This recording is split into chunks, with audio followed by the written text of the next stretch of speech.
nama saya Ninur Eni Zamzami dari kelas 11 MIPA 4 nomor absen 4. Materi 1. Ekonomi perang. Apa itu ekonomi perang? Ekonomi perang adalah kebijakan mengerahkan semua kekuatan ekonomi untuk menopang keperluan perang.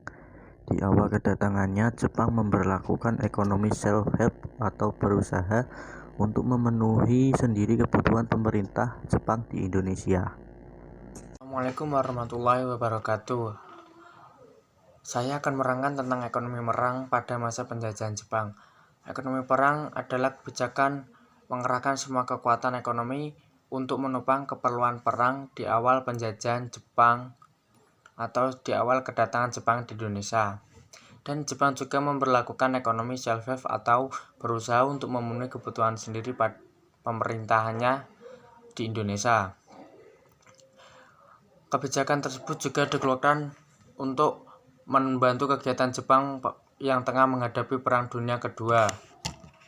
Oleh karena itu, Jepang melaksanakan ekonomi perang.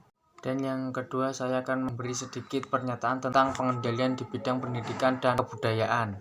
Seperti pendidikan dan kebudayaan pada masa Belanda yang memiliki model pengajaran doktrinasi Asia Raya di bawah pimpinan Jepang. Penerapan pendidikan di Indonesia pada masa pendudukan Jepang yang mengharuskan penguasaan dalam bahasa Jepang, karena bahasa pengantar dalam pengajaran adalah bahasa Jepang. Dan Jepang juga mengajarkan kebudayaan Jepang untuk warga Indonesia, sehingga warga Indonesia tahu bagaimana kebudayaan warga Jepang pada masa dulu. Pengeran Romusa. Romusa adalah panggilan bagi orang-orang Indonesia yang dipekerjakan secara paksa pada masa penjajahan Jepang di Indonesia dari tahun 1942 hingga 1945. Kebanyakan Romusa adalah petani, dan sejak Oktober 1943 yang Jepang mewajibkan para petani menjadi Romusa. Mereka dikirim untuk bekerja di berbagai tempat di Indonesia serta Asia Tenggara. Jumlah orang-orang yang menjadi Romusa tidak diketahui pasti. Perkiraan yang ada bervariasi dari 4 hingga 10 juta. Salah satu bentuk represi yang dilakukan oleh pemerintah Jepang yaitu pengurasan tenaga kerja dengan menciptakan Romusa sebagai tenaga kerja paksa. Tujuan Jepang melakukan tanam paksa atau Romusa yaitu untuk persiapan Perang Asia Timur Raya serta memenuhi kebutuhan tentara Jepang. Untuk lebih jelasnya lagi akan dibahas sebagai berikut. Pada mulanya, tugas-tugas yang dilakukan itu bersifat sukarela, dan pengerahan tenaga tersebut tidak begitu sukar dilakukan karena orang masih terpengaruh oleh propaganda untuk kemakmuran bersama Asia Timur Raya. Hampir semua pemuda desa dijadikan Romusa untuk dipekerjakan membuat lapangan terbang, tempat pertahanan, jalan, gedung, dan lain-lain. Bukan hanya di Indonesia saja, tetapi mereka banyak dikirim ke Burma, Thailand, dan Malaysia untuk keperluan yang sama, yaitu membuat tempat pertahanan dan memperlancar transportasi.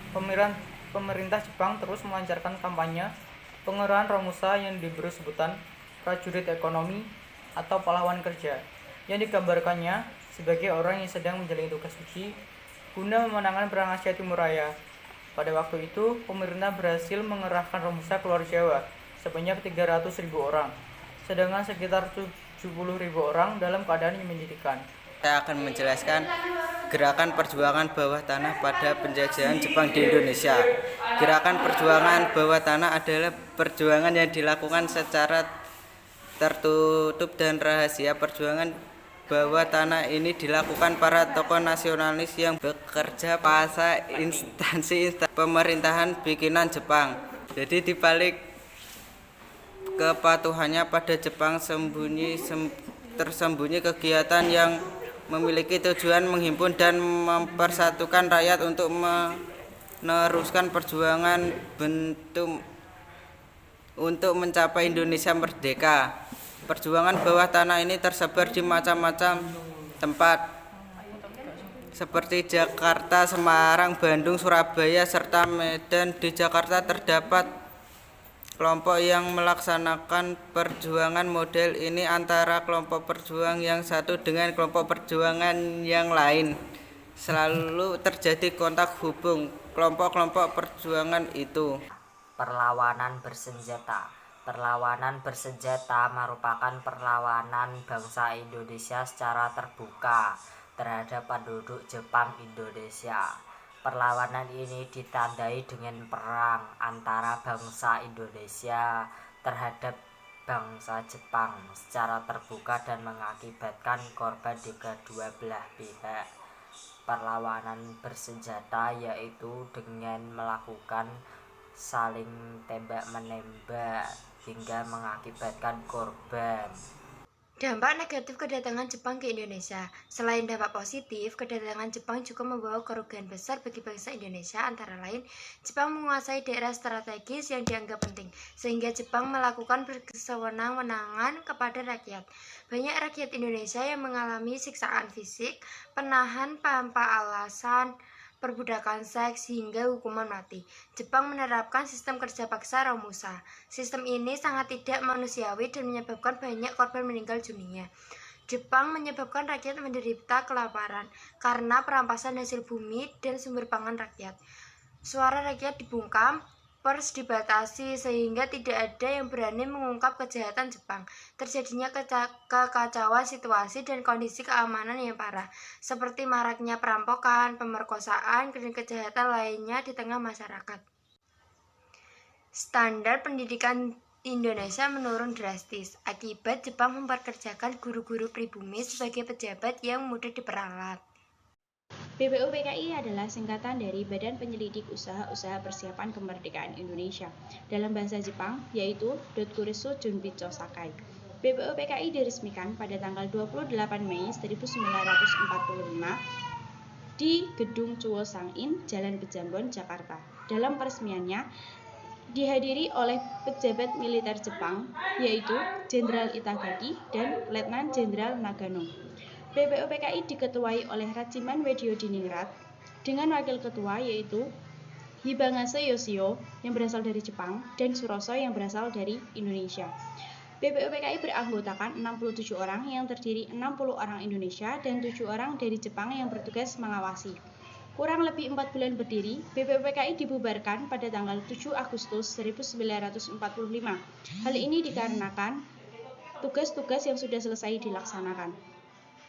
Selama berdiri, BPUPKI menghadiri 2 sidang, yaitu yang pertama, sidang pada tanggal 29 Mei sampai 1 Juni 1945, dan sidang yang kedua yaitu pada tanggal 10 Juli 1945 sampai tanggal 17 Juli 1945. PPKI adalah panitia yang bertugas untuk mempersiapkan kemerdekaan Indonesia.